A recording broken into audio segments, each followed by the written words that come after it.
Welcome to Her Fantasy Football. You can hear us on Blog Talk Radio /Her Fantasy Football and on iTunes. Make sure to subscribe to us on herfantasyfootball.com so you can get our newsletters. Also, don't forget to look at our rankings before you set your week's lineup.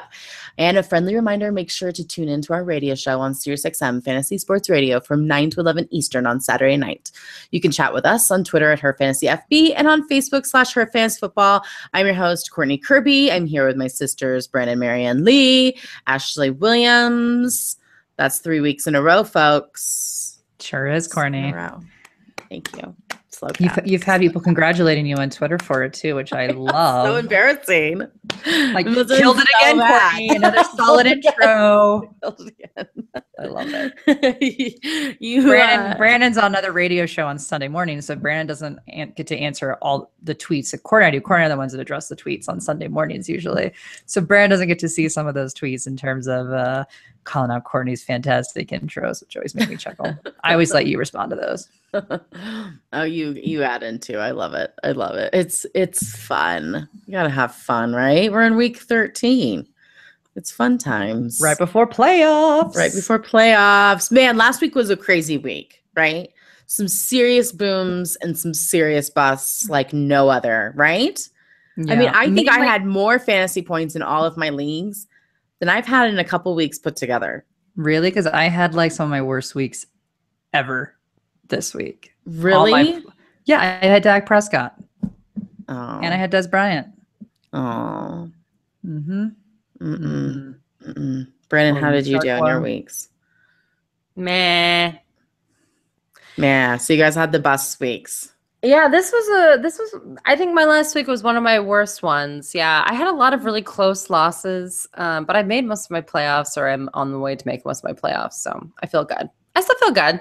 I'm in the Scott Fishbowl playoff. Are you guys in that? I haven't checked the standings on that one. Me neither. To be honest with you. I should look at that. I had like over 200 fantasy points last week in that one. And I'm awful in one league, and I'm 16th out of 16 teams. And I destroyed the number 2 guy. Nice. I am in my other league that I struggle at. I destroyed the number 3 guy.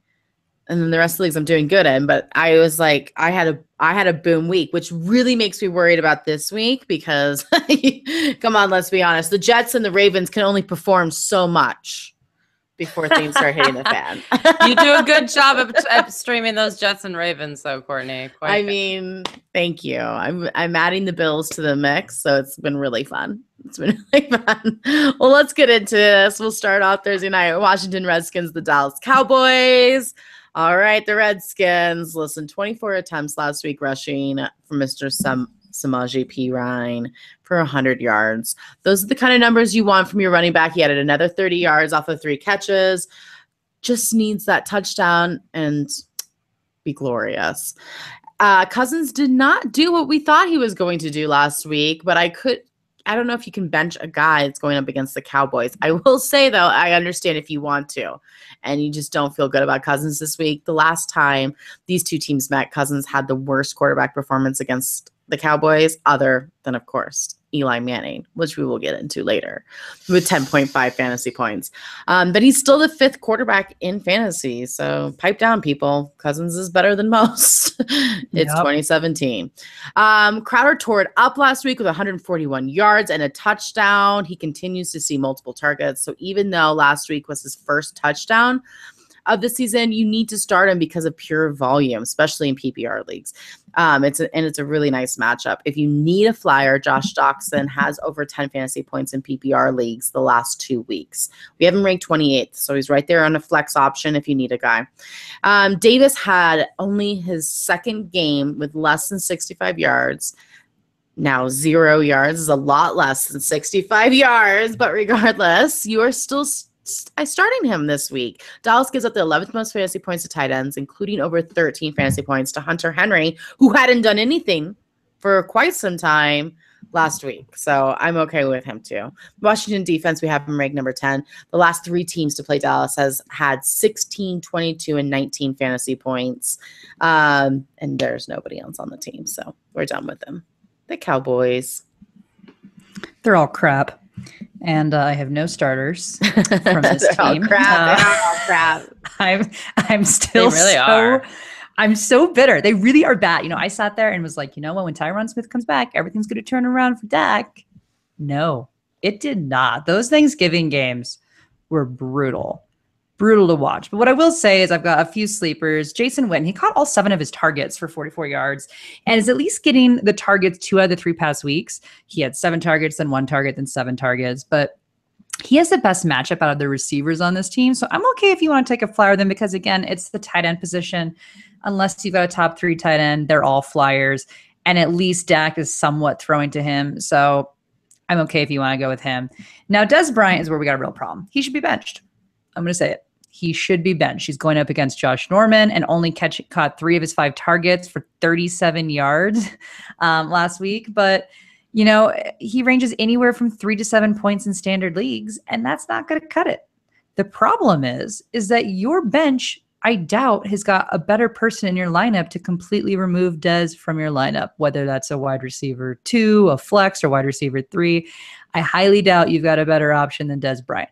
If you do, go for it, because I need this team to prove it to me before I put them in my lineup. But in all likelihood, you're still having to play Dez in a low wide receiver option. So I'm sorry. Now, Alfred Morris, he rushed 9 times for 36 yards last week, but he's losing not only carries, but goal line looks to Rod Smith. And it is a good matchup this week, but I'm nervous that we will continue to see a downward trend in his touches. Now, with that said, it is a revenge game. So they may give him more looks than usual. Yeah. It could be real bad. It could be good. So if you want to roll the dice on him and put him in a flex, I'm okay with it for the fact that it's a good matchup and it's a revenge game. There's a good chance, or at least good to put him in there to score. He should be hopefully at least 7 points for you. If they can get there. If they can get there, which is why I don't have Dan Bailey starting, who is one of the most accurate kickers in history of the NFL. And I'm still saying they can't seem to score. And they'll have to go for it on 4th down. They're not. I just don't think they're going to be even closer field goal range. So I don't like Dan Bailey either. But what I will say is Rod Smith rushed 9 times for 41 yards. They at least had the same carries. But it was, he got the touchdown again. So he seems to be the preferred back right now. So you can play him in a flex role as well because of the easy matchup. Bench, I am benching Dak Prescott. He only completed 20-27 for 179 yards, no touchdowns, and 2 interceptions against the Chargers on Thanksgiving. It was terrible. 3.16 points in my league. So awful. And that was with Tyron Smith back. So I can't. He has to be benched. Let him blow up on your bench. You can't have a quarterback putting up 3.16 points heading into your playoff week where you need to solidify your playoff spot. You just can't do it. You can't do it. And for that fact, you can't play Terrence Williams. You can't play Cole Beasley because there's just not enough target and not enough production out of them because of Dak at the moment. So, and not even close. It's not even close. Like it's like, why are we even talking so about bad? It? So sad. Tears. Well, I mean, like Terrence Williams he had 54 yards, but I mean, again, I don't know. They've like imploded. It's insane. I don't know. How I feel about the 49ers, Brandon. Why are we even talking about them? Well, I actually like the 49ers this week, but we have 2 questions on YouTube live right now. One is, do you guys like Dawson moving forward as a reliable wide receiver 2? And I think that what you wanted to ask is as a flex option occasionally. We like that. P. Ryan over Alfred Morris this week, or would you go Allen the revenge game? Oh, I would go P. Ryan. I'd go P. Ryan. I think P. Ryan too, right? Oh, Better offense. they're not sharing the ball. He's not sharing the ball because he already took the rest of the guys out, right? They're all on IR, so he's fine. Thank God. Because then I would say, no, well, maybe Morris is the better pick. But P. Ryan's the only guy left in Washington, so I am cool with him. I would like to think that Morris's floor is going to be 7 points. I would like to think that they're going to be able to get at least close enough to the end zone that they're going to allow him to run it in for the revenge game. But with that said, P. Ryan is just a better opportunity for the yardage and the scoring than Alfred Morris does. And like Courtney said, you're not really in a committee. So for me, it's definitely P. Ryan versus Morris. Yeah, definitely. And I will say for Washington, let's see here real fast. Let me look at if you have a championship in week 17, he does play the Giants, but in week 16, he plays Denver and he has the Chargers next week. So I don't love those 2 matchups. If we're like looking for like going through the stretch. That's not my favorite stretch option right there. Sorry. But let's move on. Minnesota Vikings with the Atlanta Falcons. So I called it that Kyle Rudolph was a great option last week. And he was. He caught all 4 of his targets for 63 yards and 2 touchdowns. Count them. 1, 2, 2. This is a tough matchup, though. But again, with tight ends, I think the upside is too high to bench him. And Case Keenum's been hot, and this offense is hot, and I like what they're doing. So I think you can play Kyle Rudolph, despite the fact on paper it doesn't look great. Now, Latavius Murray, he rushed 20 times for 84 yards and a touchdown, and he is officially their goal line guy. He is a must start in an RB2 role. And it's funny, we get questions on Twitter, and they'll always say Murray or whoever.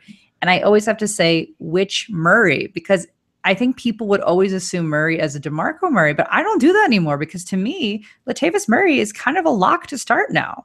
So which Murray is it? Which Murray are you referring to? Because it can't just be thought of as DeMarco Murray now because Latavius Murray is a legit option moving forward. Adam Thielen, as always, 8 of 11 targets for 89 yards. The production has been clockwork for him.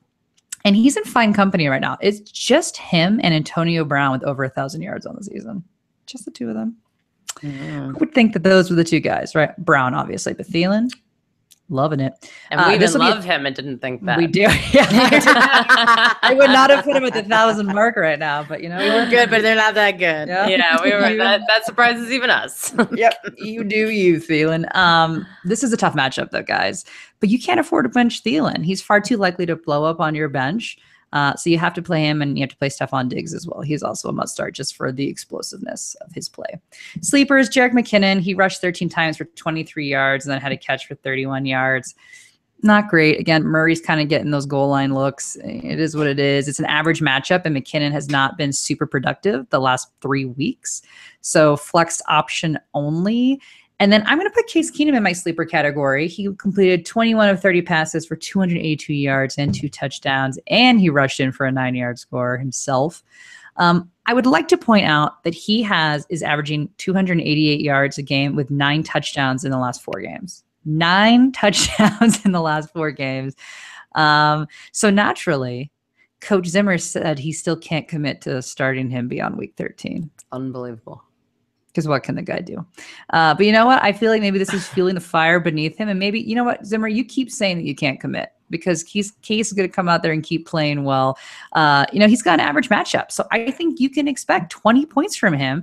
And he's only owned in 54% of leagues. So I think he is a great streaming option out there. I used to be nervous because, again, any moment they could throw Teddy Bridgewater in there. But you know what? It is worth risking. If you are a Dak Prescott owner, Case Keenum is probably out there in your league. Play Case Keenum over Dak Prescott. They got to do something mentally about that Dak kid. Get in there. I love Dak. I love Dak too. Something's wrong. Just not right now. Something, yeah. Get in there. Oh no, we have a listener who says that he dropped Thielen 2 months ago before he blew up. Dude, he was always blowing up. No. What are you talking about? You should have been listening to the show. Okay, the Atlanta Falcons. Julio Jones obviously killed it last week with 15 targets, 12 catches, 253 yards, and 2 touchdowns. And like I said every week, you got to start him. I'm going to stop you here. The 4 weeks before that, no touchdowns, but you always start Julio Jones because this could happen. And that's why it's frustrating because the other times it doesn't work out. But I'm not going to tell you ever to sit Julio Jones. I always say you play him regardless. Most of the time he's just, but I played against him in 4 leagues. Oh no. 4 leagues. That's not right. Well, I apologize. But again, this is why you don't sit your studs. So there you go. Mohamed Sanu, though. So we talk about studs. I just want to let you know, Mohamed Sanu has a perfect passing rating in the NFL as a quarterback. I love that. That is a true story. He threw a touchdown last week to Julio Jones, but over his career, he is 6 for 6 for 228 yards on just 6 completions, people, and 3 touchdowns. One of the best quarterback ratings in history. And he's not a quarterback, obviously.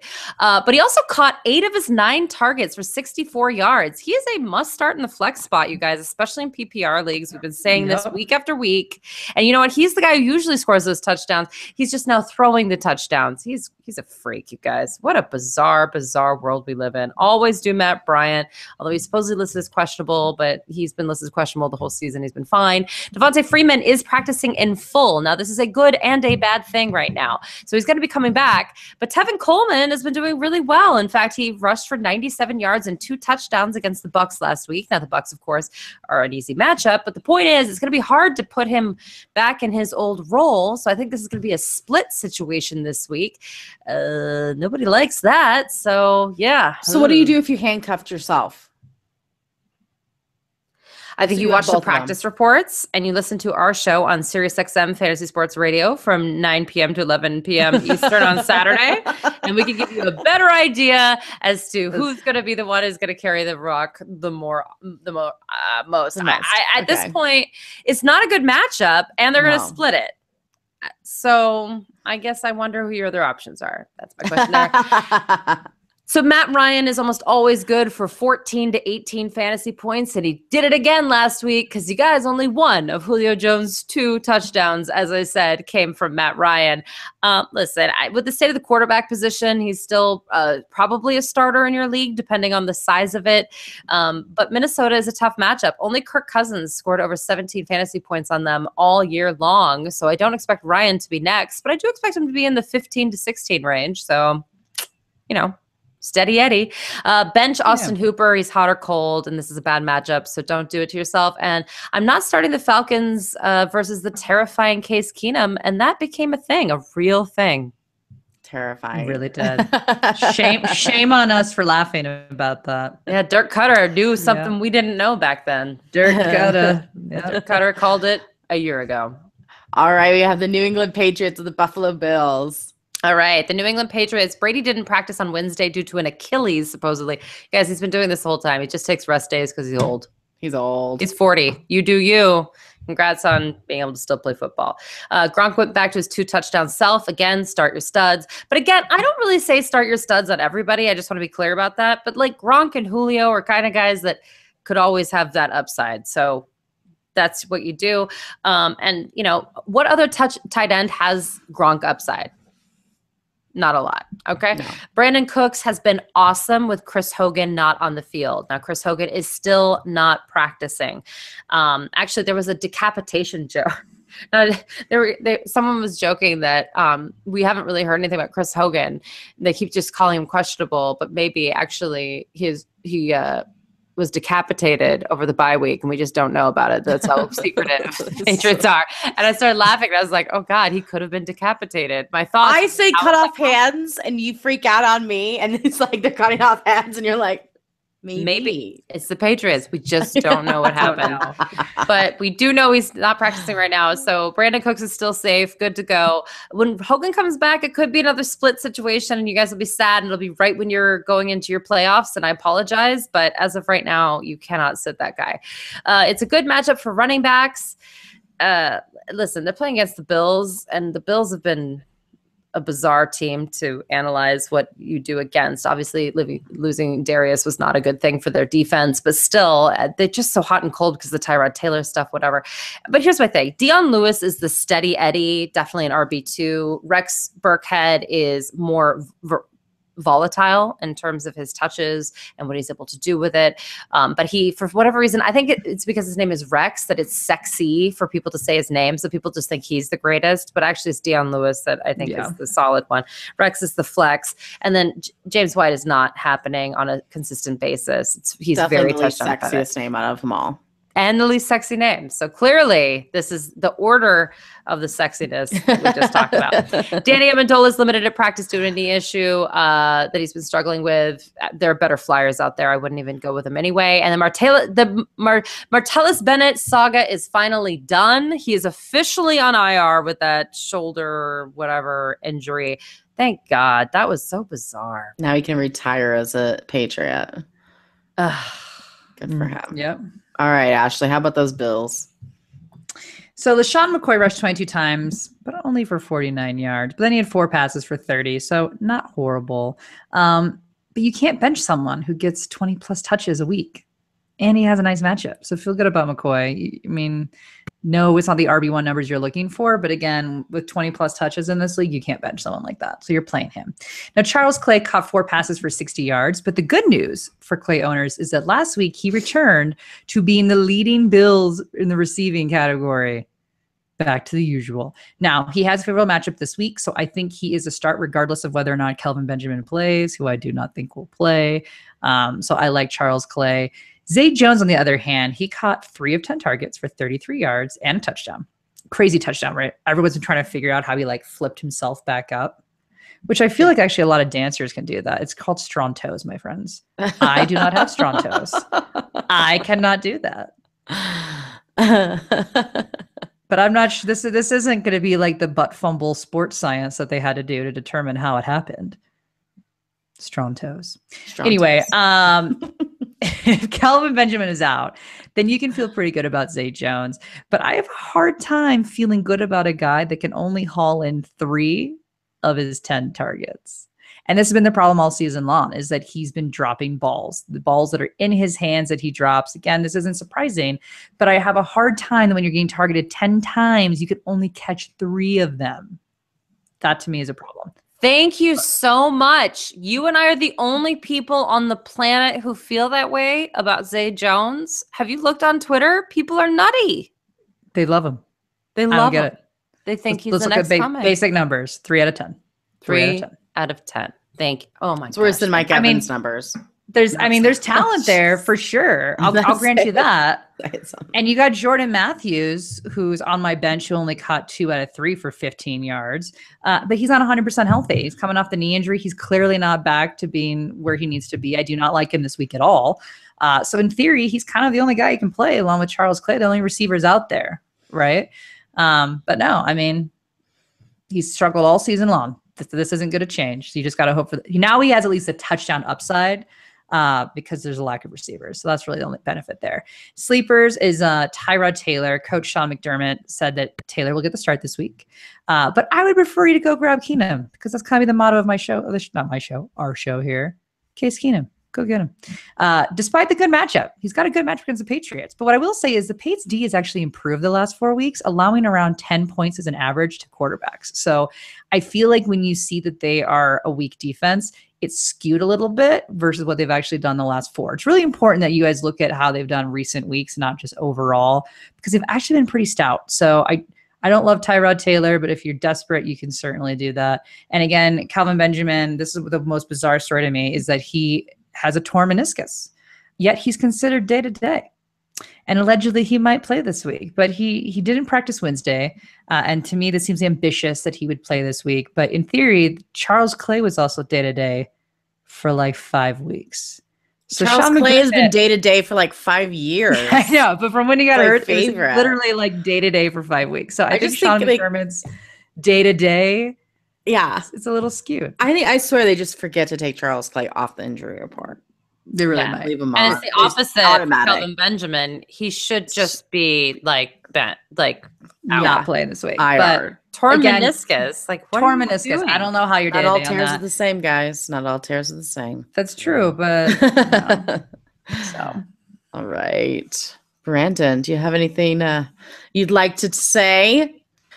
Oh yes, I do. Love Pops is our sponsor this week, you guys. And this is really, really cute. And if you guys check out our show on YouTube too, you can see it. And we're going to post pictures of it and you're going to love it. Love Pops are more than cards. They're unforgettable gifts and you can send in an envelope. Each one is laser cut, hand assembled and designed to surprise and delight. And the purpose of every Love Pop is to create a moment of connection between you and the people that you care about.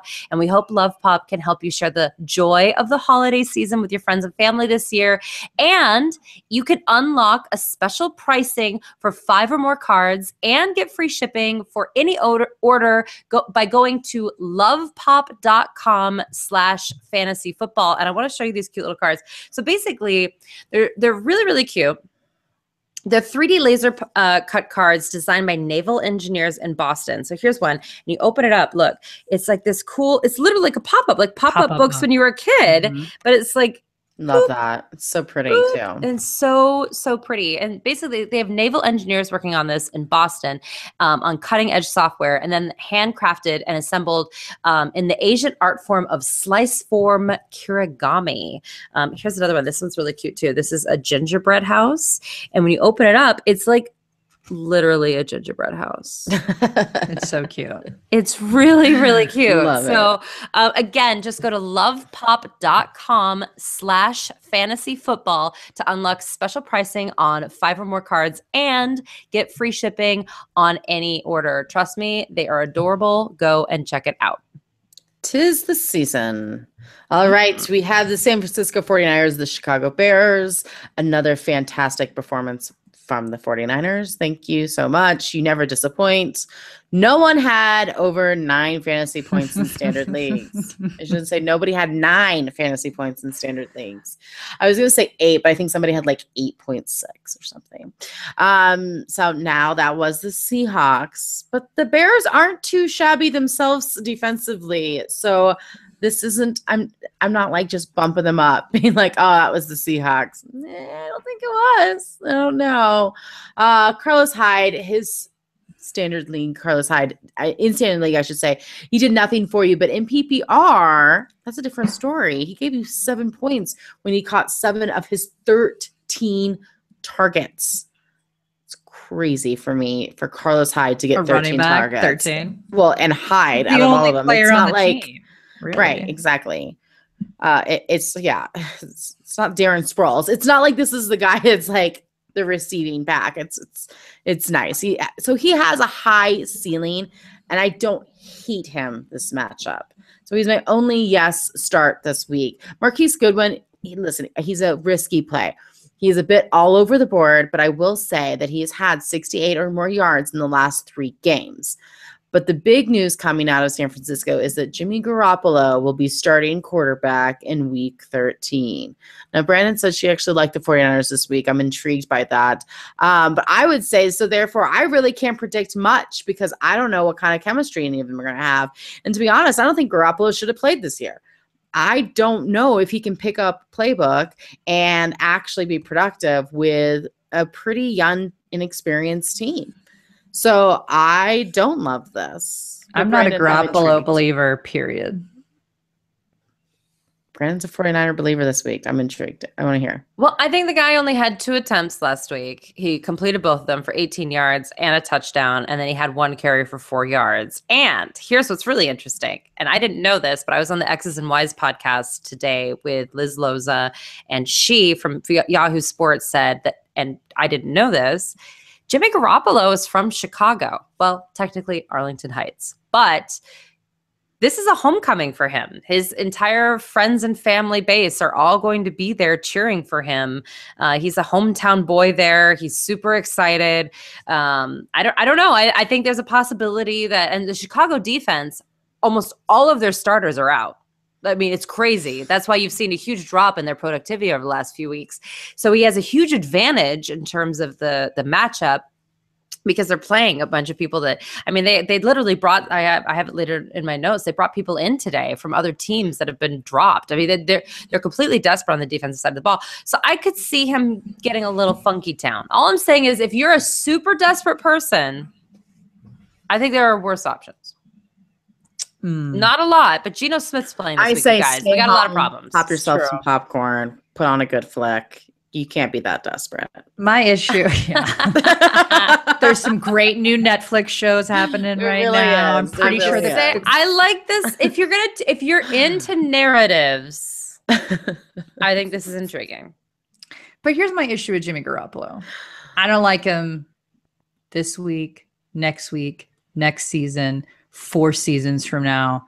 No, he is a Patriots backup quarterback, and none of them have been successful behind Tom Brady. The most successful you could probably argue was Hoyer. And look where that, I mean, come on, So, I mean, he's basically one of Belichick's little Trojan horses that he ships over into different franchises to blow him up, just like he does with his coaches. I'm going to give Brissett a little credit. Game plan. I think Brissett. Okay, I'll give Jacoby Brissett. Okay. Indianapolis, I'm not quite sure anyone could live through that. They're surprisingly bad. I mean, Okay, that's fair. I'll give you Brissett. I'll give him a little. I just think, Hey, listen. You guys were a fantasy show. San Francisco 49ers does not need to be talked about this long. That's fair. All right. Okay. All right. Let's move on to the Bears, which also does not need to be talked about from us. We'll keep this one short. How's that? All right. Because no one's doing a hometown thing there. The game of the week. So game of the week, clearly. On paper, everyone in this team has a good matchup, but I'm not quite sure that I can consciously tell you to start anyone because I like you, your listeners, and I appreciate you. So here we go. The Eagles have a crazy good run defense. So Jordan Howard was just tragic. I was shocked, genuinely shocked by this. Only 7 carries that went for only 6 yards. I'm going back to this though, because 49ers gave up an average of 129.5 rushing yards per game and 10 touchdowns in 11 games. I've got to believe at least in Jordan Howard here. And as far as sleepers are concerned, you guys, the lead receiver is Dontrell Inman. And if you're in a PPR league, he's a decent flex option. You guys averaging over 7 targets and 65 yards per game since he's become a Chicago Bear. And by the way, that's amazing numbers for Chicago Bears. So you know what his floor is and you know what his ceiling is. I mean, he's going to be getting about 60 yards and 7 catches. In a PPR league, you could do a lot worse than that. The problem is that he's suffering, like the whole team is, with what I'm calling John Foxitis, which is run, pass, run, pass. That's the play calling with this guy. Is every time. Worst. And as a Broncos fan, we've been living this lie of him having any sort of creativity or play calling, but he doesn't. He's just run, pass, run, pass. They're all suffering, so I can't say anything else. Again, Jimmy Garoppolo with his homecoming. And unfortunately, here is a list of some of the guys that the Chicago Bears have been missing from their defense. It's Jarrell Freeman, Danny Trevathan, Leonard Floyd, Willie Young, Quentin Debs. It's unbelievable the amount of people that they have lost on the defensive side of the ball. So I'm not quite sure I would start them against the 49ers. A lot of people have them ranked high, including us, and we should, but there's just something about this that doesn't feel right to me. I'm really worried about these injuries for them. And then Mitchell Trubisky, Tariq Cohen, Adam Shaheen. I mean, listen, one of them could do well, but I'm not going to tell you that. I mean, it's the 49ers. We should say that, but no way. I know. Yeah. Sometimes matchups aren't all matchups. Let's just say that. All right. The Tampa Bay Buccaneers against the Green Bay Packers. All right. Mike Evans. I know that he hasn't done much for you since week 7 in standard leagues, but you can't bench Evans. He has seen double-digit targets in the last 4 games. He has played all the way through. Now, divide the targets in half, and that is about what he gets in receptions, because he gets about 50 to 54% in receptions. That's just who he is. But we knew that getting ourselves into this. This is not any different than any other year with Mr. Mike Evans. You don't watch the games. You just watch fantasy points. By the end, hopefully, the game you will get the fantasy points. But Green Bay gives up the 3rd most fantasy points to wide receivers. I will also say the good thing going for Evans is in week 7, he had Jameis Winston. Now, Jameis Winston is back this week. Now, I don't know. I'm not saying start Jameis Winston, but what I'm saying is that is good for everybody else around. Some would argue against that. I heard an interview with Dirk Cutter where people are like, so who's going to start, Fitzy or Winston? He's like, I think I'm going to answer this question. Of course it's Winston. And they're like, well, have you taken a poll? Because a lot of people feel that Fitzpatrick's a better quarterback moving forward. I'm like, oh. Who said that? Who said? Did you take? It was a poll? It was at a press conference. He goes, "Yeah, I polled all 70,000 people and like made the sassiest response back." That's because that's the dumbest thing I've ever heard. It's a ludicrous question. Care what other people's opinions are. But it's interesting that Fitz magic working his magic on apparently the fans. And he's great. And I hope he plays for 3 other teams next year. But the thing is that you have a guy you're paying money and he's your quarterback. And guess what? The people around him produce better when he's in. That's just the way it works. Look at the stats. It is what it is. Desean Jackson is listed as questionable with a foot injury. He didn't practice on Wednesday, so keep an eye on his health. I do like him in PPR standards. As for Cameron Brate, he's really sucked, but I do think he will get back to this 60-plus yards with Winston behind center. This will be a tough week for him to bounce back, though, seeing how the Packers have given up one of the absolute fewest points to tight ends. But I'm just saying that overall, Brate with Winston is a way better situation than Brate. great with Fitzmagic. All right. But I don't like Winston this week. It could be rainy and cold. It's just not my favorite guy that threw 3 interceptions in the last 3 games he played. He kind of hurts himself, so I don't love him. And as far as all the running backs, Doug Martin is not participating after suffering a concussion. He's been pretty bad, so that's one thing to think about. Rodgers will be the main back if Martin does not play, but we all saw what they did at the goal line last week. They handed it off to Peyton Barber. In deep leagues, I don't mind you streaming either one of these guys because it's a good matchup, but I think Winston will need him, but I just don't love them. I don't love them individually, but it is a good, on paper, it makes sense. That makes sense. A little bit, maybe, just a little. All right, Brandon, what about the Packers? Yeah, no, that all makes sense. It's sad that no one's been able to run in Tampa at all this year. Doug Martin, we haven't talked about what a bummer he's been. He really has been. He came out light and just really good. And then all of a sudden, boom, right away. Well, you know who's getting better? The Green Bay Packers. And I kudos you guys for almost beating the Pittsburgh Steelers at home. If Chris Boswell hadn't tied for the longest field goal in their field's history, they wouldn't have beat you. You at least would have gone into overtime. So that was really exciting. And I had said last week, and I sounded a little crazy, that I thought that the play calling had gotten better, even though they'd scored 0 points as a team the week before. But I thought that they were kind of getting better with knowing what Brett Hundley was doing. And I think that showed up in Pittsburgh. So I am very proud of them. However, I will say that Jordy Nelson still only had 11 yards. Yeah. And until Aaron Rodgers is back, no. Can't do it. Guys, again, just no. And I'm disappointed too. I was totally wrong on that. I thought he would overcome this. That's just a lie. However, Aaron Rodgers supposedly was seen at practice throwing a pass for over 50 yards. So he is coming back, people. He is coming back. Jamal Williams should be the start for the rest of the season, as far as I'm concerned, after what we've been able to see from him from the last few weeks. But we're only going to take it one game at a time. And this week, they're in a fantastic matchup against the Tampa Bay Buccaneers. The Ty Montgomery still isn't practicing. That rib injury is still lingering. And even when he does come back, okay, Jamal Williams won't be catching passes anymore. He's not built to be the power back. So. But he can't be the power back, exactly. And Williams has been getting basically 21 carries per game, and that will continue. They're not going to carry the ball with Ty Montgomery, especially with this rib injury. They don't want him to get hurt again. Though Aaron Jones supposedly practiced for the first time on Wednesday since hurting his MCL, but it was first reported that he didn't practice, and then it said, no, he did, but only very little. I still don't think he'll be back this week, but that is something to watch out for. Also, driving after smoking up weed probably won't help things with his coach, but keep an eye on this situation. But this week against the Bucs, I'm still in on Jamal Williams. Devontae Adams keeps his streak alive with touchdowns now, his 7th game in a row in away games. This is at home, but still it's a must start versus that Tampa Bay D. Randall Cobb had a touchdown last week. You could flex him if you need to because of the matchup, but again, it's a little shady. Green Bay is a bit of a sleeper defense, in my opinion, with Winston back. We all know that Winston struggles with accuracy, interceptions, etc. Intriguing. The running back situation's weird. I don't know. I think maybe Green Bay could be your sleeper defense of the week. Mason Crosby's been hit or miss. Not his fault, obviously. It's mostly, if they don't score any points, how can he score points?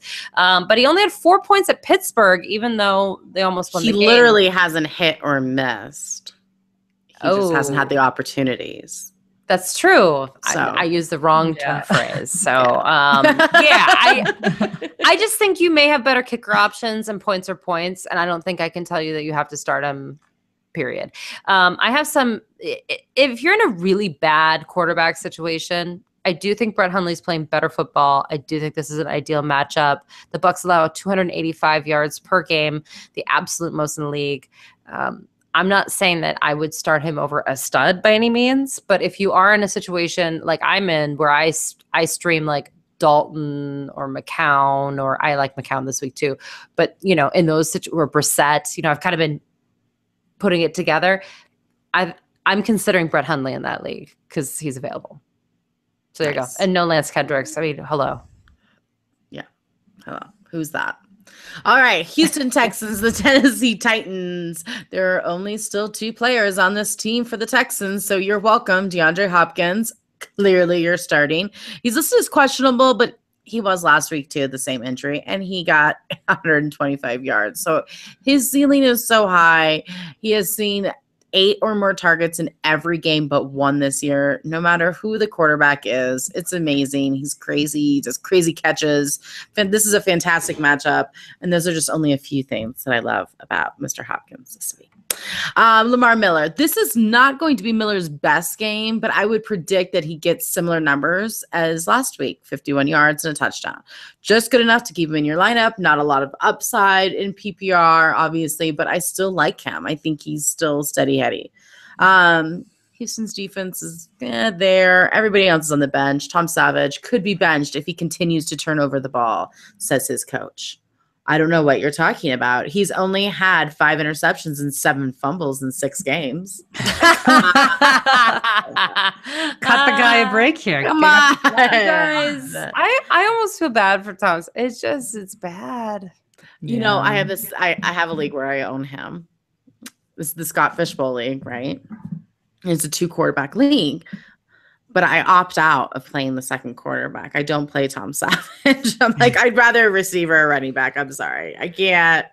I'm not going to take 4 points for my quarterback. It's no fun.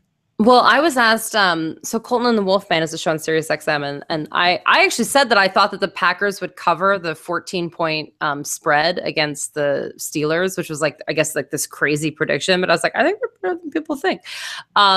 But so they were like, well, what, hey, you whisperer, tell us about Geno Smith, because whenever you make one good call, all of a sudden you're supposed to be genius or whatever. And you're like, yeah. You're taunting me basically. And they're like, oh, so you think he's going to be decent? And I was like, well, I'm just saying, I think he's better than Tom Savage. That Geno Smith is better than Tom Savage? Can you argue that? I know. I'm not arguing that. No, he's probably better than Tom Savage. Yeah, we'll see. I could argue the Eli Manning point, but we're not there yet. Yeah, we'll get to Eli we're and gonna Tom get there. Savage in just a minute.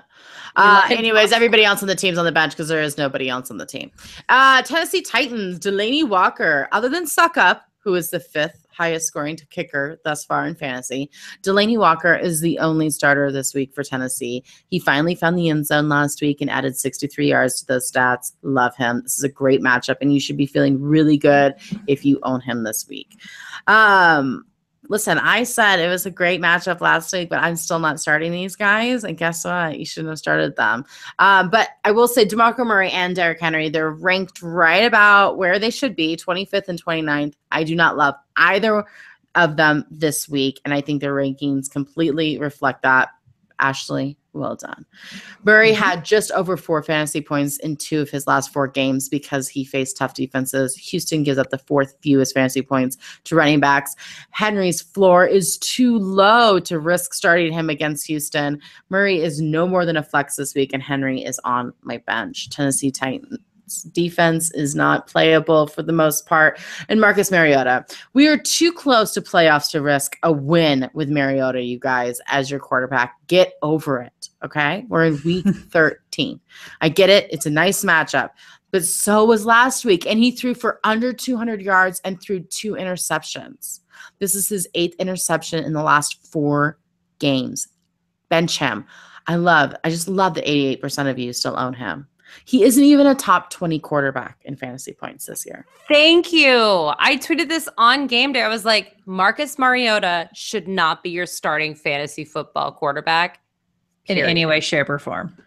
I mean, come on, guys. You've been telling people this for like weeks. McCown. I own TJ Yates. It's going to happen. It's some point. Maybe. But you've been telling people to sit Mariota for like weeks. Forever. Yeah, he's having a down year. It's probably a very mental thing for him. He's a little banged up. It's not a down year. He's not a top 10 quarterback. Never has been. Never will be. So aggressive for such a young That's player. negative. But I mean, I don't know. I mean, this was bad. This was a bad moment. And listen, and therefore your receivers. Rashard Matthews was a late scratch last week. He's listed as questionable, but is yet to return to practice. That leaves Corey Davis and Eric Decker, just like last week. Davis caught all 4 of his targets, but only for 39 yards. Decker caught 3 of his 4 targets for 23 yards. That just isn't good enough, guys. There isn't much you can do for a receiver when your quarterback is just struggling, unless you're DeAndre Hopkins. And then you're fine. Unless he plays for Brock Osweiler. Then nobody's okay. All right, we'll move on to the Denver Broncos, the Miami Dolphins. Woof, man. I don't want to watch this game at all. It's going to be so bad. Yeah. But let's start with the news. A keep to leave suspension for unsportsmanlike conduct, which I think we all saw coming between him and Michael Crabtree. Don't poke the bear. Don't 2.0, pulling the necklace off. Anyway, good. both of them were given a 2-game suspension. Has been reduced down to 1 at this point in time. My husband, as my husband said, why would you mess with a man who's willing to shoot himself in the leg? You know, like why would you do it? Why would you do it? Talib's obviously going to win every time. Remember Richard Sherman going off about Michael Crabtree? Crabtree is a punk. He did punch Chris Harris in the stomach, and then the next play the play before. Mm-hmm. But Talib, I will say, like, I just came here to play football, man. I don't know what his problem was. That's what he was quoted here in Denver saying. I'm like, you purposely went to rip off his necklace like you did beforehand. The guy, Michael Crabtree, taped his necklace down, knowing. And one would say, why didn't you just not wear the necklace? Like, well, because then he won before you even got on the field, right? If you purposely didn't wear your gold necklace. But I'm just like, I would wear one of those necklaces that have like the fruit things, you know, you can bite off of. So when you rip it off, it just goes everywhere. Just Smarties all over the field. Smarties all over the place. Yeah. Smartie break. No. And I get into this discussion with my husband all the time because there's kind of that thought that like Aqib Talib's like an enforcer on a team, right? Like he's just kind of that guy. But I'm like, you know what? He needs to be smarter about when he does it. You know, I mean, if your job is to get somebody riled up, I can respect that. But then you need to be smart enough to not throw a punch back to get kicked out. If you want to get them riled up, okay, but then you can't hit them back and get yourself kicked out. It drives me crazy. And it happened at the beginning of the game. Beginning of the game. I was into it. I liked it. Carry on. I did not. Reminded me of those Romanowski days. So good. And he played for both the Broncos and the Raiders. So it's yeah. But he was on steroids. It's different. I so wish we had Michael Crabtree's address so we could send him the Smarties necklace, Courtney, for next time. Yes, I know. But somebody Photoshop that for me, please. Anyway, on to other news, because again, that was not relevant news other than obviously it affects the defense. But Paxton Lynch, who was the starting quarterback last week, completed just 9 of 14 passes for a whopping 41 yards and an interception. Horrendous. All before getting injured in the third quarter. So tears. We've had this discussion. I think it was probably preseason when we were talking about it, when it was the whole issue of which quarterback was going to play. I mean, Paxton Lynch is just not great at stepping through his progressions. He's just not great about it, and he's just not ready. It is what it is. Now, I do feel bad. He was diagnosed with a high ankle sprain. He's going to be out 2 to 4 weeks. So that means that Trevor Siemian will once again be the quarterback, at least for this week. And he came in and he threw 11 of 21 for 149 yards and 2 touchdowns. And he scored on 2 of his 3 drives. I'm not saying Trevor Siemian's the answer, but it's interesting. It's a whole cluster, much like the quarterback drama with the Giants. It's not the same level because by no means is Trevor Siemian, Brock, or Lynch on the same level as Eli. But it's just whenever you've got quarterback drama on a team, it reflects at every asset of your football program, and it's a problem. So therefore, everybody is a sleeper at best on this team. Demaryius Thomas, he's at least getting 8 targets for the most part of the game, but he only caught 5 of them for 18 yards. And Emmanuel Sanders only caught 3 of 6 for 12 yards last week. Now, yes, it was Paxton Lynch for a lot of that, but they just haven't been able to get productive this year. And it's hard to say. We've had a complete, rotation of quarterbacks. So they do have an average matchup. They could do well, but right now it's really hard to trust a Bronco. I'm not going to lie to you. I don't think I'm playing any Broncos right now. And that leads me to the running back situation. They have the best matchup on the team this week. And it's a good one. It's a really good matchup. But Simeon has leaned towards passing this season over establishing the run. And last week was the first week with the new offensive coordinator. And clearly it didn't seem to matter to Musgrave about establishing the run either. CJ Anderson only had 5 carries for 12 yards. Devontae Booker only had 6 carries for 11 yards. He did catch 2 passes. And then Jamal Charles only had carried it once. He's basically been completely eliminated from the backfield. So I have a hard time agreeing that Booker has taken over as the lead back, but I do think that the game script has called for more Booker because they're constantly playing from behind, and Booker is the pass catching back on this team. But again, there's not enough volume between the 3 of them, let alone one player for you to put him in. If you have to put one in, Booker would be your guy. But again, it's really risky going into your week. So Miami Dolphins, Jay Cutler has he cleared concussion protocol. He will start this week. This is good revenge game. To say revenge game for sure. I think he's actually going to do fine. I think he's going to do okay.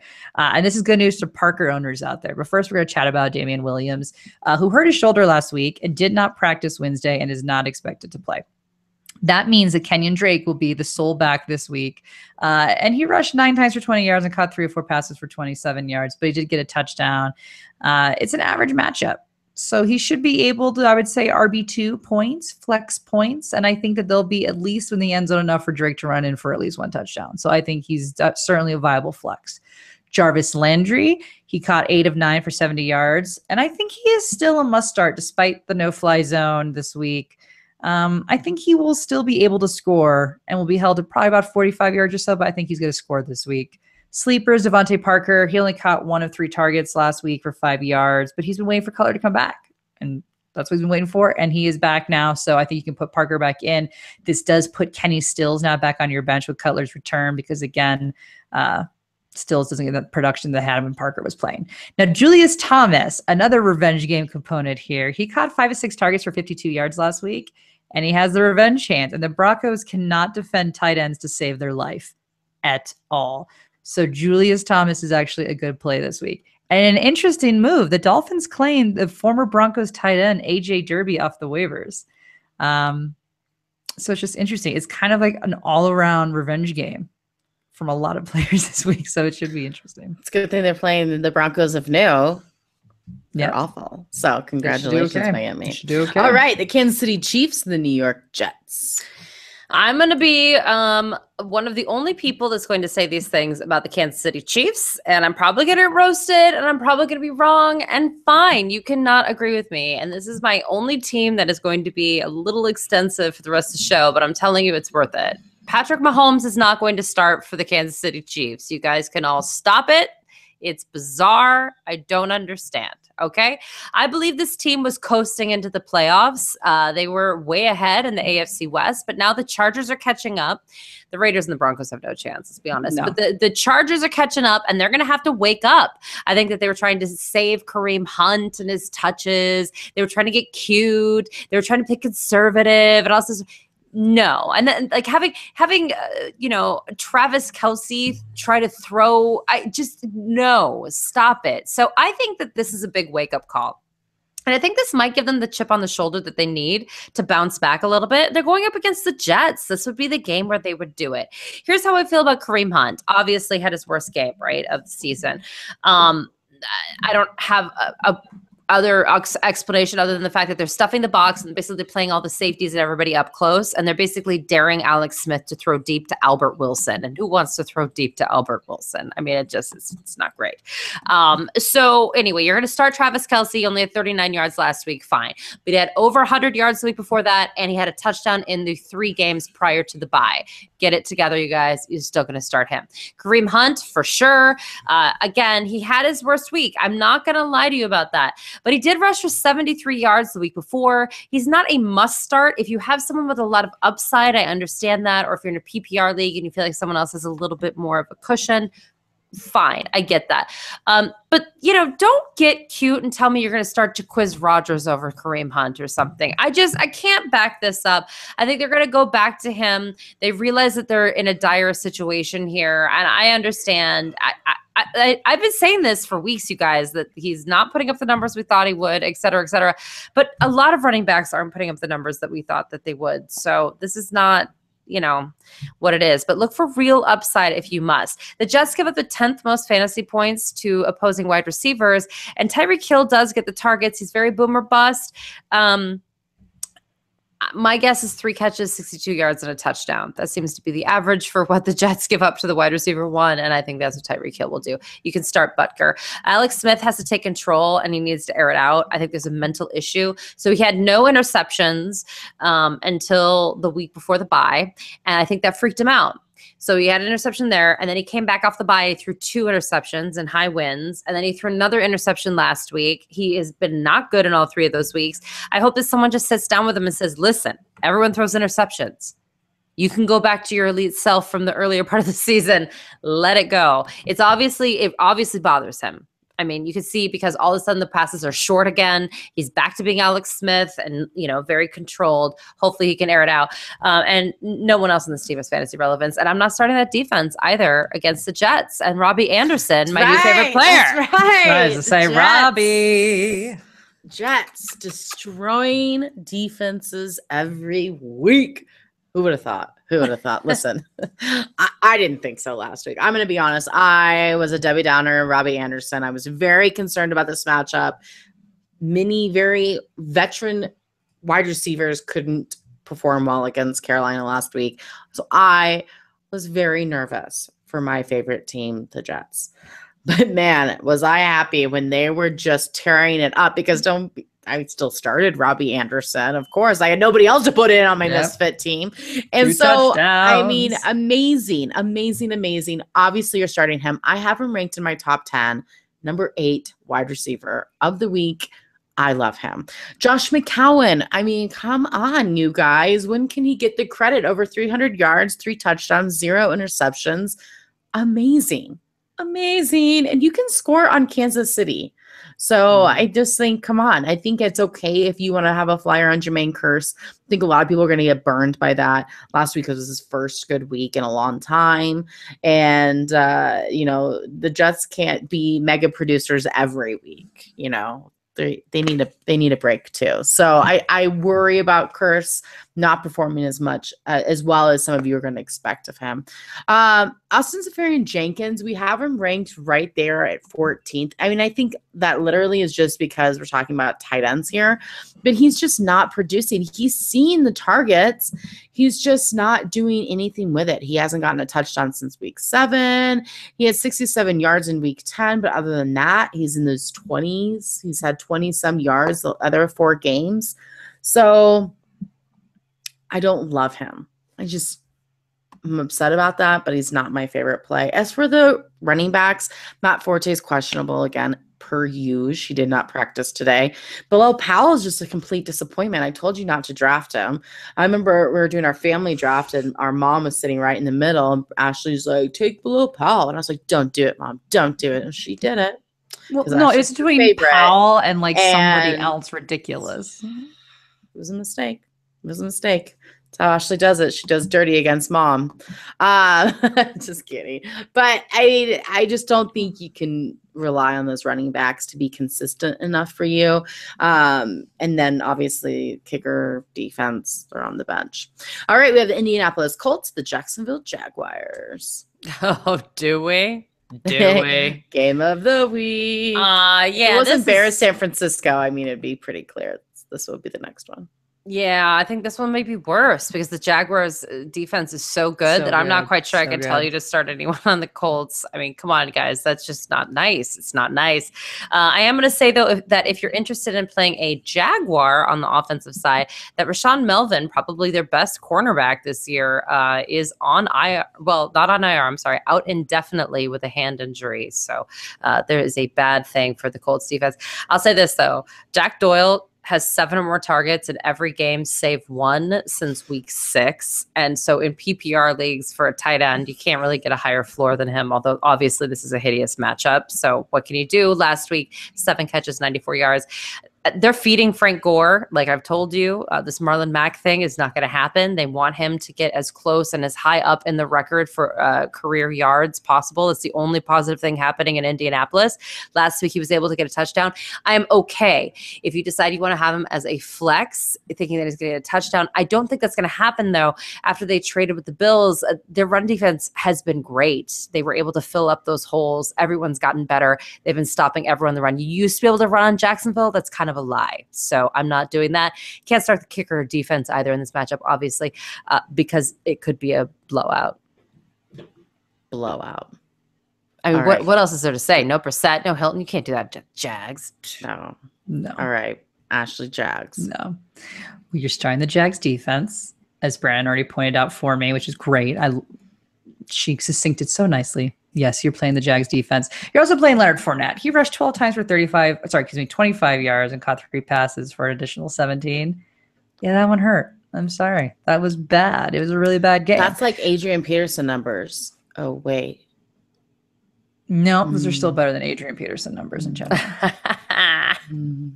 But yeah. But you know what? He's going to bounce back this week. The Colts give up the 4th most points to running backs. And in positive news, he's been practicing in full this week. So as he said as well, his ankle could linger and be a problem for him all season. But this is a good positive note that he was practicing in full all week, which he did not do last week. So that is good news for you. So you're still starting Leonard Fournette. The ceiling's too high, so you can't do it. Not start him. Sleepers. Marquis Lee's production has dropped off since D.D. Westbrook debuted in the lineup. There's just no ifs, ands around it. Last week, he caught only 1 of 2 targets for only 13 yards. Now, in fairness, Patrick Peterson was tailing him, but this makes 2 bad weeks in a row. So it is an awesome matchup this week. It is awesome. But we are a week away from the playoffs. Do you want to ride with a Jag who's been touch and go the past 2 weeks? Probably not. Probably not wanting to put him in your lineup. And so I'd say the same for Keelan Cole, who was 2 of 7 for 30, and D.D. Westbrook, who at least had 6 of 10, so he's at least fairly productive, for 41 yards. Westbrook did have the most targets. But that might change because, again, it was such a good matchup. This maybe will open up Marquis Lee. So it's dicey. I just don't think I would be willing leading into my playoff week to really play a Jag. And Fournette, he should have a great day, which would mean the Jag should not need TJ Yeldon, who rushed 3 times for 10 yards and caught 5 of 6 for 42. But if you are in a PPR league, Yeldon could be an option because the matchup is that good. It is that good. He could possibly, off even just 3 rushes, actually score you a touchdown. So he's a decent option. And then bench, Allen Hurns is still not practicing Wednesday and is not expected to play this week. Boom. Detroit lines the Baltimore Ravens. All right. Jones has been on fire as of late, posting at least 85 yards in 4 of his last 5 outings, scoring 4 times. The Ravens only give up the 2nd fewest fantasy points to opposing wide receivers. They have given up big numbers in recent weeks, so it's a little skewed. Jones is a safe wide receiver 2 this week. Tate is the polar opposite of Jones, gaining only 39 yards in the last 2 games. If you are in a tight playoff race, Tate will be a hard guy to trust this week. If you don't need him, I wouldn't play him. Brandon, what's the face? You like him? No, it's just sad. No, of course. No, Who doesn't? I do. It is sad. It is sad. That's all. You can still play Matt Prater. Prater has scored 9 or more fantasy points in the last 5 games.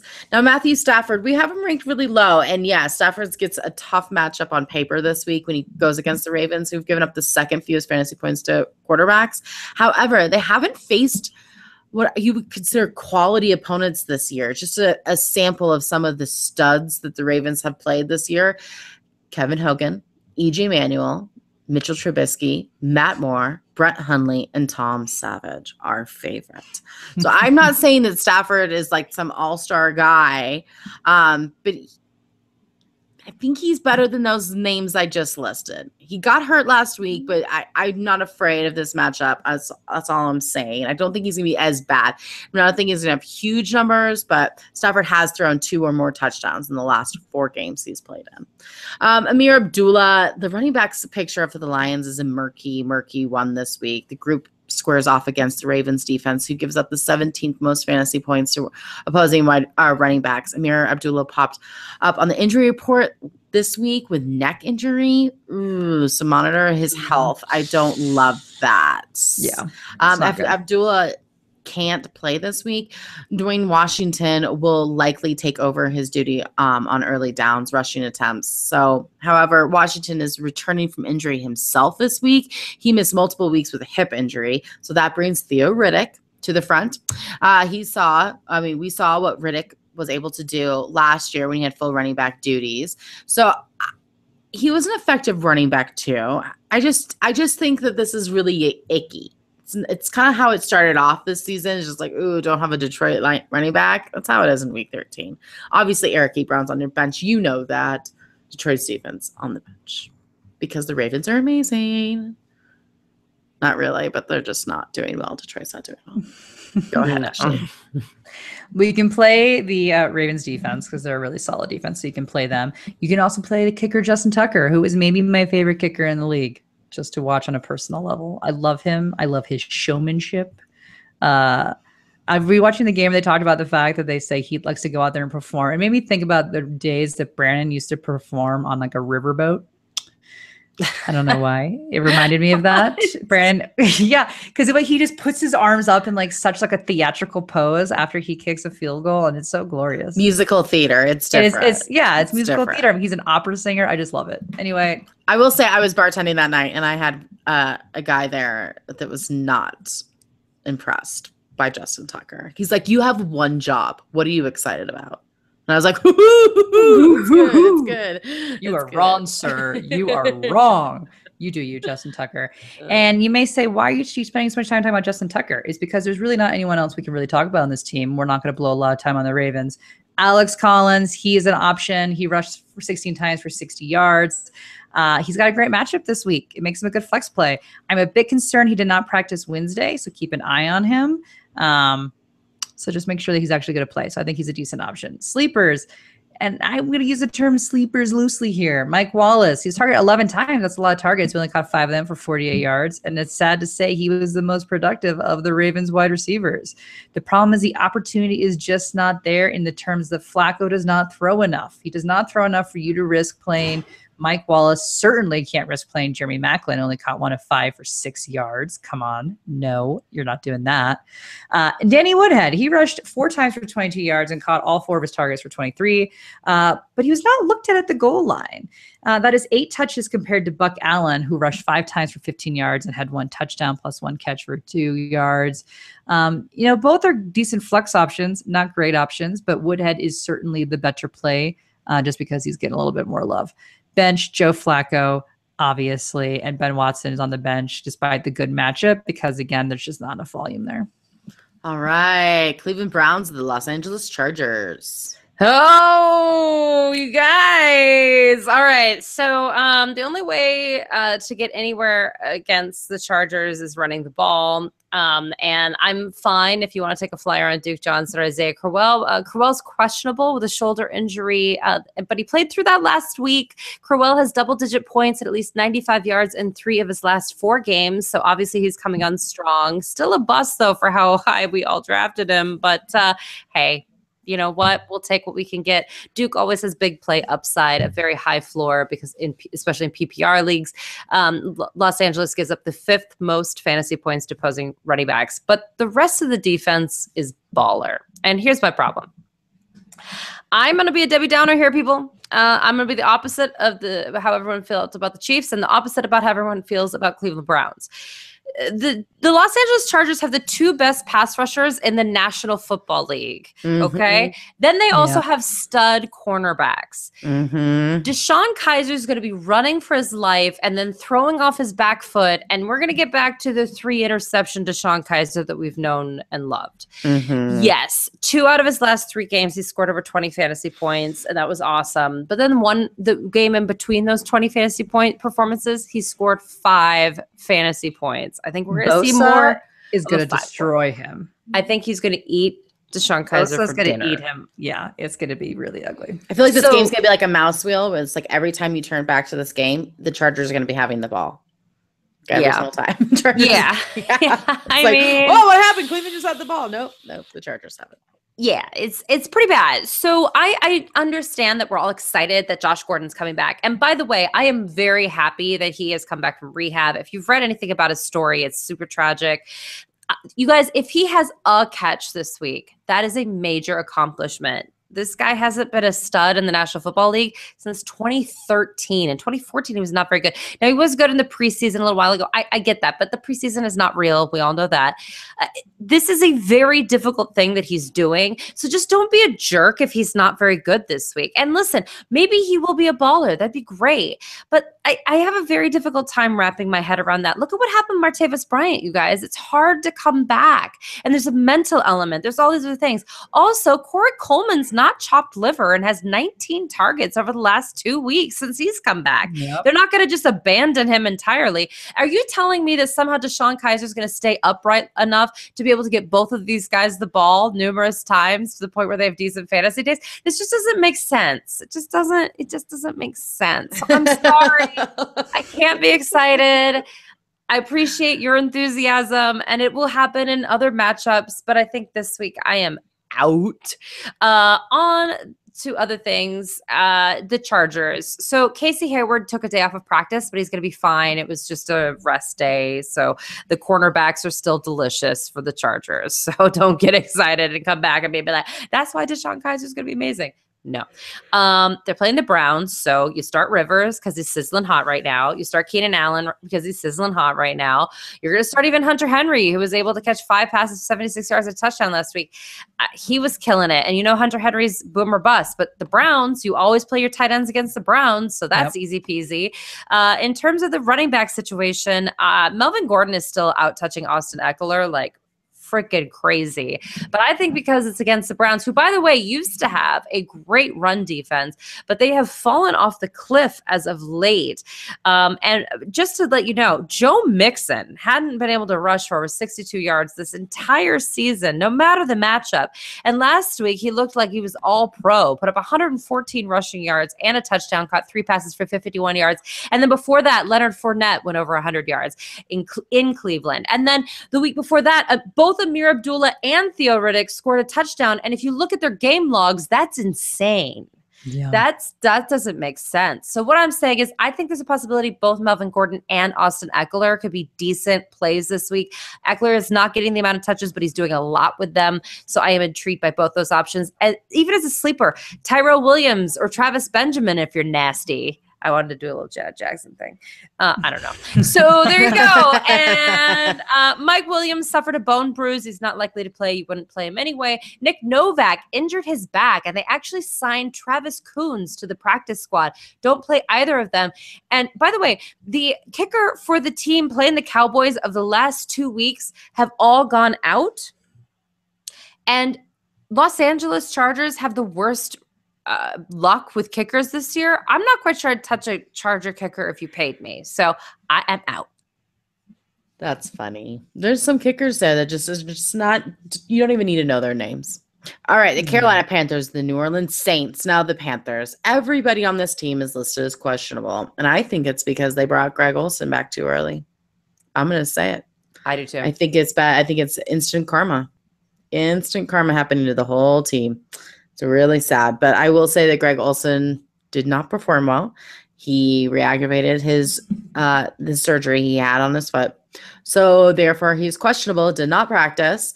So I don't like him. I didn't like him last week. I don't like him this week. I think it's too soon. I love him. It's just too soon. Cam Newton is questionable, but he kind of has been questionable for a while. He's a questionable person, so it doesn't surprise me that it translates on the field.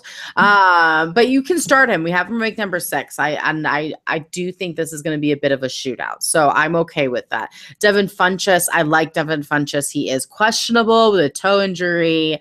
He is not yet at practice. I don't love that. And then Mr. Christian McCaffrey did what his coaches were afraid of. He got smushed because he's a tiny little man on an NFL field. And he is not practicing with a shoulder injury. I'm not going to tell you who's behind them because there is no wide receivers per se that I can say. They're going to pull up some guy who's going to be like the guy, but the guy that you think is going to be the guy is not going to be the guy. So it's just kind of silly. I would just abort from all wide receivers. Jonathan Stewart, I'm okay with if Christian McCaffrey doesn't go and Devin Funchess does go. I think if they can stretch the field, I think Jonathan Stewart might do enough for you if you need him. But it's a tough defense when it comes to rushing. It's a really tough defense. So really, he's not my favorite play. So it's kind of guys you just really need to keep an eye out on the injury report for this guy, for this whole team. Sorry. All right, the Saints. Drew Brees. It wasn't a great game, but it wasn't a terrible game. And he's playing against the Panthers. And I agree with Courtney. I think this is going to be a shootout. And he's at home. So you're not benching Brees. You're playing Brees. The receivers on this team do not have a terrible matchup. It's average as it gets. So Michael Thomas, who caught only 5 of 8 for 52 yards last week, he should be able to bounce back and at least get you the 80 yards that he usually does. But if you've carried Michael Thomas, you've been carrying him knowing that he doesn't really score touchdowns all season long. So you're still playing him.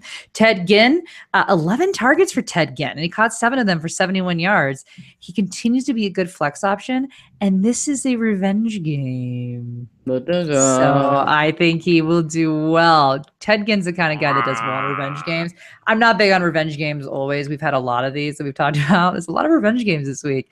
And a lot of them I just don't believe into that storyline. But I think Ted Ginn will do well. Although I will say, I can't remember which broadcast I was watching, but I think it was with Fitzpatrick. And they talked about his 7th revenge game of the season. I'm like, that's amazing. So good. Anyway, Alvin Kamara, he caught 6 targets for 101 yards and a touchdown. Then he had 5 carries on top of that for 87 yards and an additional score. So he was awesome as always.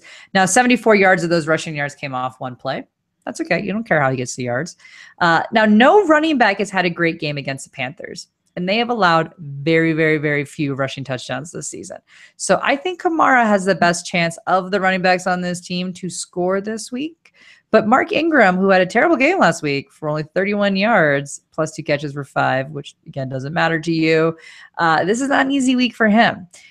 But I have a hard time benching the 4th highest scoring rusher in the league. You just can't do it. I know he had a bad week, but you just can't bench a top rusher even in a bad matchup like this.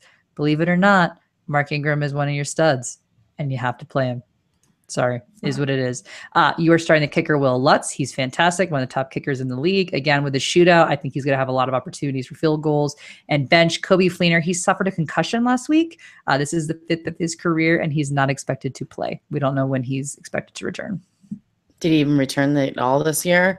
All right, we got the Los Angeles Rams, the Arizona Cardinals. You guys, the Rams.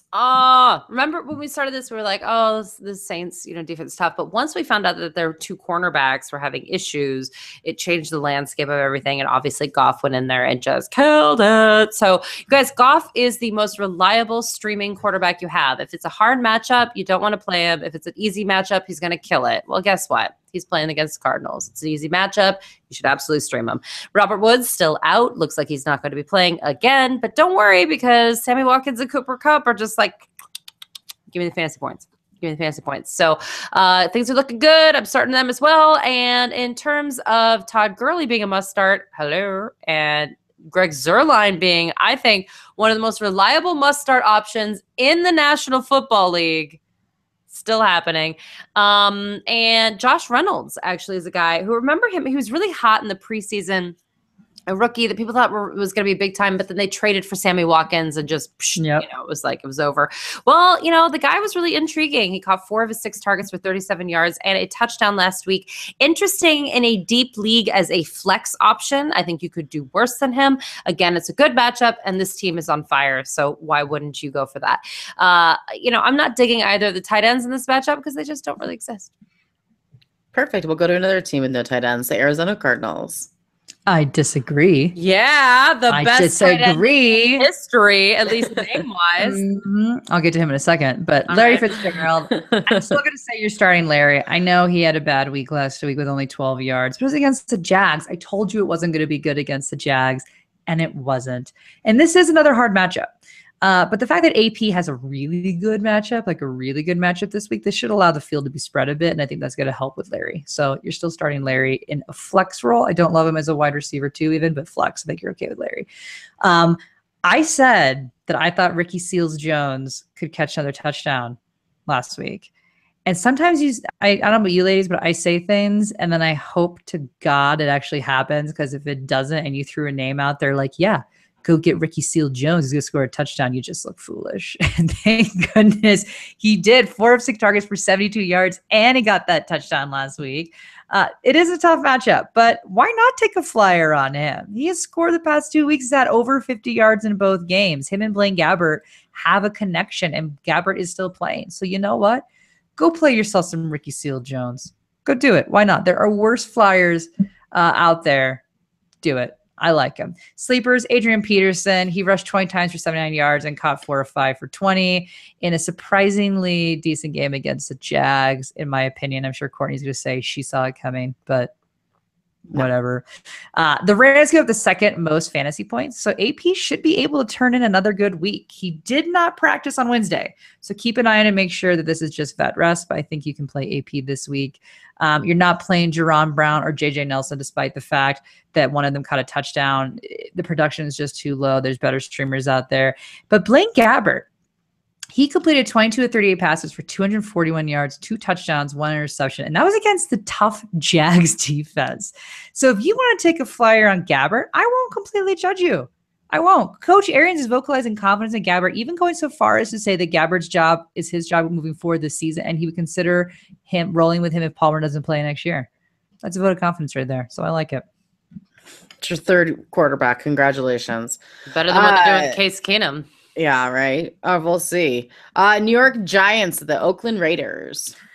Obviously, game of the week. Another big game. If you are living under a rock, then maybe you have not heard that the New York Giants have decided to bench Eli Manning. Now, this show has literally been built off of the back of not believing in Eli Manning. So I want to be clear. We do not believe Eli Manning is a fantasy football quarterback, and that hasn't been for years. No. 4 years.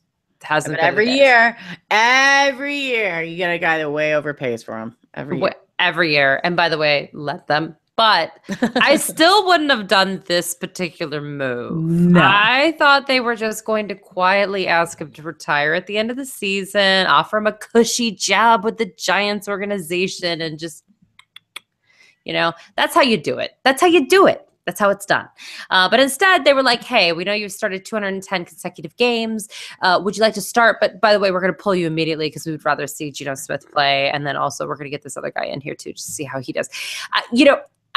This is gross. And it was obviously inappropriate because he's won 2 Super Bowls for them. And even though we here, again, have never told you ever to start Eli Manning in your fantasy lineups, check our Twitter handle. Go for it. We don't do this, but it was still gross. So my problem is I don't know if the team's going to intentionally quit on them so that Ben McAdoo gets fired, because the Giants organization did come out and say that they are willing to fire him midseason. Well, we're going into week 13, so midseason's now. So I'm a little worried from a fantasy perspective what this means for everybody. Also, Janoris Jenkins, one of their best defensive players, is now on IR. And let's be clear. We've always said that Eli Manning is not a great fantasy option. But I would not say that he's a bad regular football. Eli Manning's not the reason that they're solely losing football games.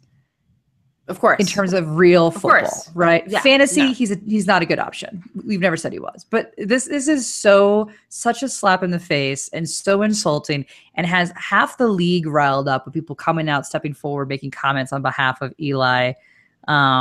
And you're right, he probably would have just retired. But now he's going on saying that he's considering playing for another team because of this treatment. And I understand that. And don't come to the Broncos. Please don't come to the Broncos. But I agree. I think this is going to cause a serious rift on an already struggling team. Oof. It's bad. Oof. So my point is, I don't have a whole lot to say because I don't know what this is going to be like this weekend. I think this is actually really, really, really bad. So I kind of am cheering for Geno Smith. I feel like he has nothing to do with this. I feel bad about it. He did have a really good preseason, frankly. I don't think he's going to have a chance to do much, though. So whatever. Again, I think they're going to just try to get this guy fired. I would start maybe Sterling Shepard because he's the #1 target on the team. He says that his migraines are now in check, but migraines can come back too. So that's scary as well. So I maybe wouldn't even start him. Evan Engram has just fallen off a cliff over the last 2 weeks. I don't even know what to tell you about that.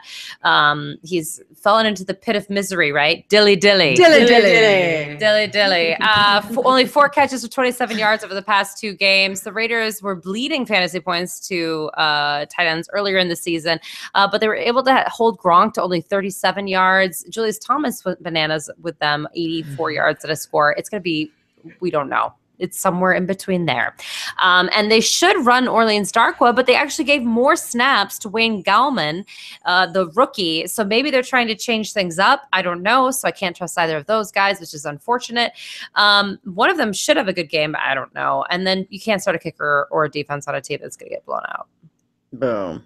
Blown out. We'll see. I think they might Raiders come out with a W with this one. I'm Absolutely. not sure. Terrible. Listen, if my first starter is Jared Cook, we know we're not going so far so fast here. And listen, I get it. He burned you last week. It was bad. Totally understandable. But listen, Derek Carr has nobody else to throw to other than Seth Roberts and Jared Cook. So there you go, you guys. This is a very, very good matchup. The Giants give up tons and tons of fantasy points to tight ends. So I'm still starting him.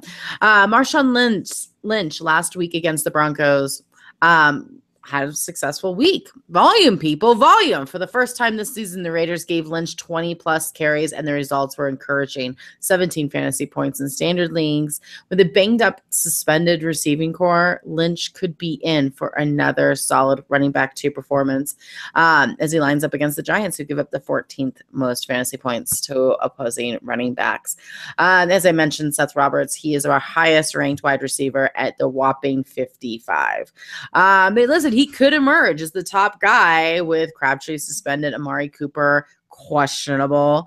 And the Giants, again, defense is bad. They give up the 11th most fantasy points. But listen, the Raiders have to be good to take advantage of those stats. And that's been the problem all season long. So I'm giving you like everything, Raiders. The Giants are awful, but you are too. So it could just be a really big mess. And listen, I just think I don't want to have to bring up Cordell Patterson because he sends me to a dark place every year when he does this to me. But he's the number 1 or 2 wide receiver as well, you guys. And again, I just can't with the Raiders this week. I just don't see the potential. Listen, Cooper's on my bench category solely based on health. If you watched the game last weekend, you saw Cooper take a nasty knee to the head. It was also revealed that Cooper sustained an ankle injury on the same play. However, before he left the game, he had 1 catch for 9 yards and a touchdown. So it's not awful, obviously, but beat writers are telling us that there's a good chance he doesn't play this week. So just prepare for him not to be playing. And then the kicker, no. He hasn't had a field goal in 3 of his last 4 games. Just don't do it. All right, we have the Philadelphia Eagles, the Seattle Seahawks. I think this game is going to be really high scoring, and I'm excited for this game. Mm-hmm. It's going to be awesome. So you're starting Carson Wentz. I know it's a bad matchup on paper, but that hasn't seemed to stop Wentz all season long. And I do want to point out that Deshaun Watson scored 32 points against the Seahawks. So a good game is doable. You are starting Carson Wentz. You are also starting Zach Ertz, who came back to usual form, 10 catches of 12 targets for 103 yards and a touchdown. He is back. He has the best matchup on the team. So you should expect a very, very good game out of Zach Ertz, who is already one of Carson Wentz's favorite targets. So huge game for him. I like Alshon Jeffrey. I think you feel good about him. He has scored in the past 5 games. And it's just an average matchup, in my opinion, with Sherman out. So I think he's good to go. He was limited practice Wednesday, but I don't think it's anything to worry about. Feel good about him. Nelson Aguilar finally bounced back. Again, low volume, caught 3 of 6 targets, but for 32 yards and a touchdown.